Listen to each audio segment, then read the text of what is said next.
are well rested and really were able to enjoy your weekend. I came to the office this morning, or this afternoon, and I don't know, yesterday I came in and I rearranged all of my cards and shifted some things around. And then I came in and I usually when I come in, I start by meditating. I turn on my diffuser, I'll put in whatever essential oil blend I want to rock with for the day, and I'll sit and I will meditate. So I meditated and then I started doing another meditation because I was catching up on Oprah and Deepak's, what is it called? Let me get the right name for it. It is the 21-day meditation experience that's all about your desire, aligning with your desire, energy of attraction. So I was starting on that, and then all of a sudden I had this visual of like where my desk needed to be. So I moved everything in my office. I moved my desk, I moved my treatment table. Yeah, I moved everything. I've been in here sweating and just doing things. So I have both of my shelving units. One has my books, and then my cards are down there, which I'm kind of rethinking, like I should have put my cards a little closer to me. But what I really love, you can't see it, but I can leave my meditation pillow right there so I don't have to move it. And I just really like it. I think it's a little more inviting. It's a little less office and a little more healing space. Oh, look at that. There's like a little, I don't know if you can see it, but there's like a little fairy right there. Huh. So I also took down a lot of my certifications and stuff. Like I still have a few right here. So I think there are 5 up. I took a majority of them down and replaced them. Like I moved like some of the pictures around. So I really want to get in artwork and tapestry, and I want to put up some little fairy lights, of course, to string around the top of the room. And I need to get a curtain for the window. Since I moved the treatment table, when someone comes in, I'd like it a little darker so that the light's not right in their eyes. I had the table where the head was facing north, but since it's closer to the door, I turned it southeast so that as people come in, the office space, they're not going to be interrupted during their peaceful, serene, calming energy healing sessions. I'm really, really excited about this change, and the energy like feels so different. It feels so good.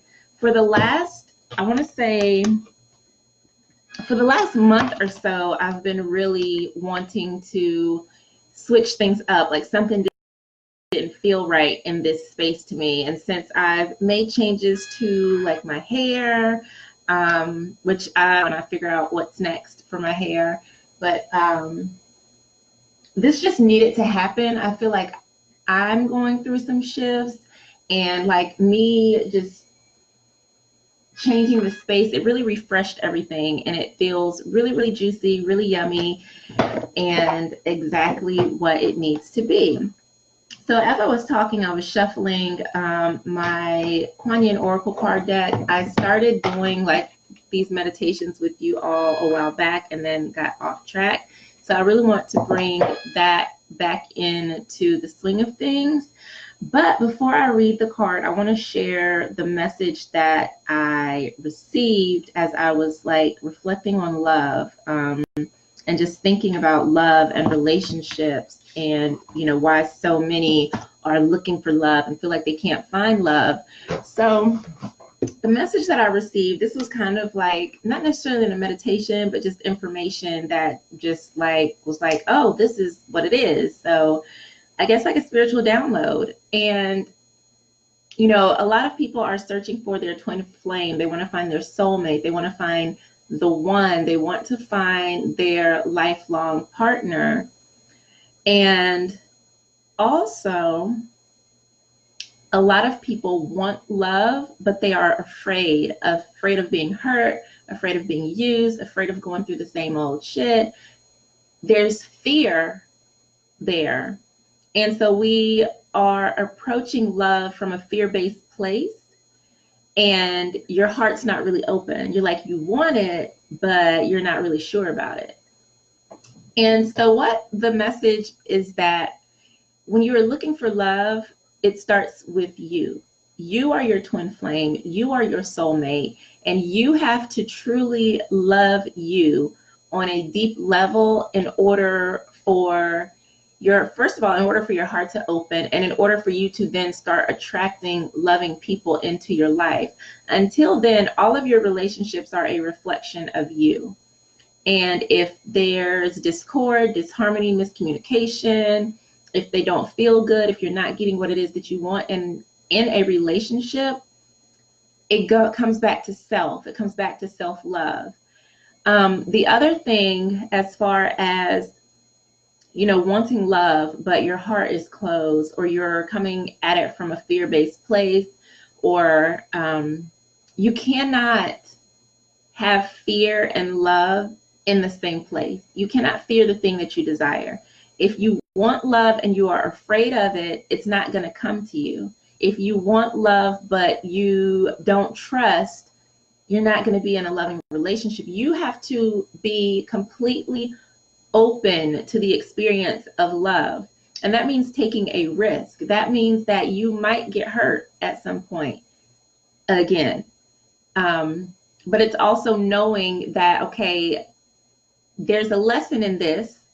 We're not going to absorb it and take it personal and let it shut us down. We're going to take that nugget, learn from it, and help us to elevate into a deeper love for ourselves and a more compassionate space for other people. And the thing that, what was it that I said? I thought I wrote this down in my journal, and since I've been like moving stuff, it's not totally accessible. But true love cannot find a closed heart. It really has to be from a pure, open space where you are willing to give and receive love, to be open to what that requires, which is vulnerability, which is communication, which is, expressing yourself. And a lot of that takes self-acceptance, like really accepting who we are, head to toe, inside and out, past, present, beautiful future, all of that. Like, you have to really be in a place where you are truly loving of yourself, and in a space where you can approach a relationship with curiosity rather than fear. Now, of course, yes, there's apprehension about getting to know someone, opening up, but if you go at it from a place of curiosity versus a fear-based place that like shuts you down and keeps you in a place where you won't, where you're closed off, then love cannot find you. And even if that person does love you, it's going to be like hitting a brick wall, because your doubts, lack, limiting beliefs, insecurities, all that stuff is going to bubble up. And you may find yourself in a situation that either awakens you or is kind of like a repeat. It's like you're stuck on this cycle of repeat. And so those were the messages that I really wanted to share. And two, I think a lot of this stems from going back to starting with self, which starts with forgiving yourself. Once we go through the process where we can, first of all, become aware that we need to forgive ourselves on whatever level for whatever things have happened in our lives, then we can open up to healing. And once we're able to open up to healing, then we can pour the love in, the compassion in for ourselves. And then once we are full of love, then that radiates outward, and it's sending out, like, the energy of love is just radiating out from you. Therefore, you'll start to attract people. The thing is, just because you're radiating love and positivity and light does not mean you won't attract crappy ass people. think about like when you turn on like a light outside or whatever, all the bugs flock to the light. Everything is attracted to light, even darkness. So even, yes, there will be crappy people that may still come into your sphere, but generally you should be in a place where you know, like, this isn't right for me. So I think that's really important that we will be diving into self-forgiveness and starting to talk a little bit more about healing and how we can do that, starting with forgiving ourselves. So the card that jumped out while I was shuffling, hey TJ, I was just talking about, what was I talking about? How love will not come to a closed heart, and really having to be open to love, and really taking that risk and approaching it from a space of like curiosity and not fear. Because if we fear love, if we're afraid that we're going to get hurt, that this person's going to play us, that we're going to waste our time, we're not going to find the love that we want. And ultimately the love that we desire is us. It's within ourselves. And I was saying how, you know, everyone wants to find their soulmate. They want to find their twin flame. They want to find their person, their one. And that really starts with us when we love ourselves enough. And the concept of twin flames, because it's talked about a lot, but maybe not ever really explained, is that you and a person were like created from the exact same like energy pattern. So that's why it's called twin flames. And then you separated. So coming back together makes you both whole. Now, there's a lot of different ideologies, thoughts about twin flames, whether you're supposed to be together or not. There's a whole lot behind it. I, for one, believe that it does exist, that there is this person who is right for you. And a lot of people say like your twin flame, you know, you run from each other and all this and that. A lot of the times it's because you're mirroring each other. So you're bringing up their stuff and they're bringing up your stuff. And unless you both do the work to heal, then you will repel each other. And a lot of times those relationships will be filled with trauma, craziness, drama, heartbreak, a whole lot of stuff that's unnecessary. But we don't know that it's unnecessary because we're not taking the time to really heal, to understand what's happening. And of course, if you don't know, there's spiritual ramifications behind relationships. We don't understand the patterns that happen or how we're connected with people and all of that stuff. So wanting to find your ultimate partner, your soulmate, your twin flame, whatever you call them, it really starts with loving yourself, especially if you and this person started out from like the same fabric, the same cloth. The best way to pull them into you is to love yourself, because if you are one, loving you is loving them ultimately. So those are just my thoughts. I'm not like an expert in twin flames, but I do understand that, you know, we do have energetic connections to people and how energy works. If you are vibrating from a place of self-loathing and not loving yourself, of insecurity, of fear, those are the things that you're really going to attract, and you're going to repel love. So I was shuffling from the Kuan Yin Oracle deck, because that deck is all about love and compassion. And the card that was pulled is the Lotus Throne, if I can get it together. I'm so excited because I moved everything in my office and I really like this new setup. Yeah, I like it. I feel like, I don't know, it just feels really good to me, how I have things shifted. So let's talk about the Lotus Throne. And I don't know if I shared this, but the lotus flower is so sacred to me. Lotus flowers start at the bottom of like a muddy pond, and up from the bottom of the muddy, whatever that is, sand, rock, dirt, I don't know, the muddiness of the yuck. And they grow up through all of that, through the depths of the murky water to the sunlight, and they bloom, and they just are beautiful sitting on top of the water. Yes, it's been like some energetic shifting that's been taking place, and I love it. It feels good. Like I don't know, it felt stagnant in here. Something was off. And I thought, okay, well, maybe I just need to organize. So I did organize a few things. And then I came in today and I was like, nah, something else needs to change. So it feels really good. Because of the stuff that I've gone through in my past, and I really, really resonate with the lotus flower. It is considered a sacred symbol in very, very many cultures. Of course, Buddhist culture, as well as like Hindu. And it's just really amazing how this flower can journey out of such a dark place and bloom into the most beautiful, beautiful, sweet thing. And so that really, really resonates with me. So let's look at Goddess Kuan Yin and the Lotus Throne. The same lotus wisdom that enlightens beloved Kuan Yin and all spiritual masters is the very same lotus light within your own heart. It can take great courage to trust your own inner light to ascend the throne of your own inner spiritual authority, especially if the light of others around you seems more powerful than your own. You're being asked to trust this inner guidance above all others now. Have faith in your own heart and know that you are divine.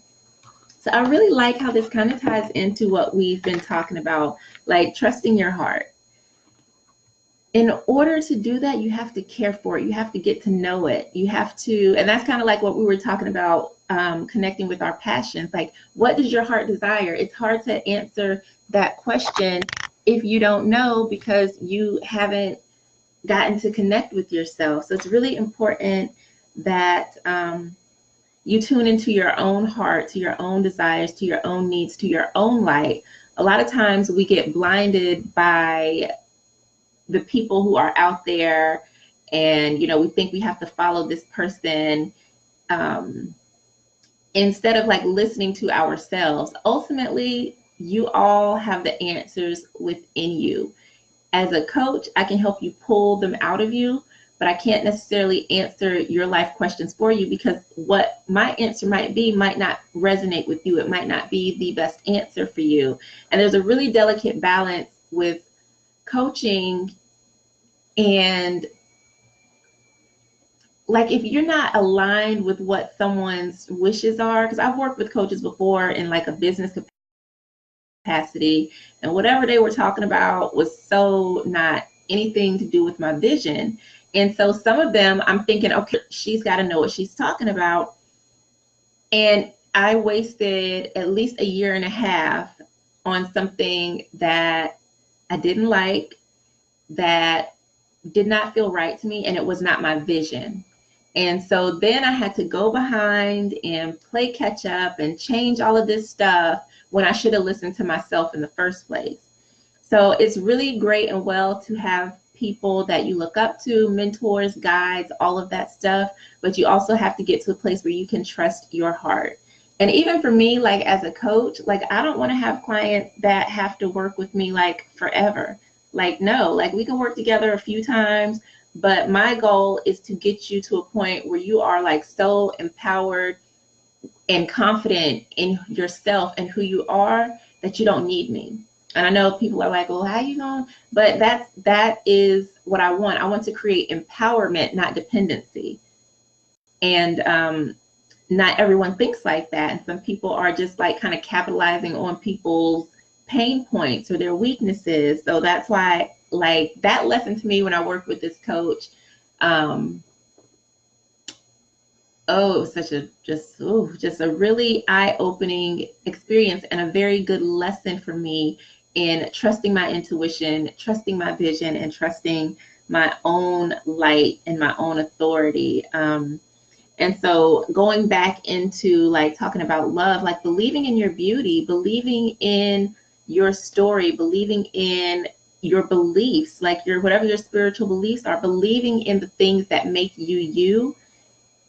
Sit on your throne and really take some time to think about, like, what is your throne? What is your foundation? What are the things that make you feel empowered? What are the things that make your goddess essence come alive? What are the things that make you feel like you are the queen with your crown on your head?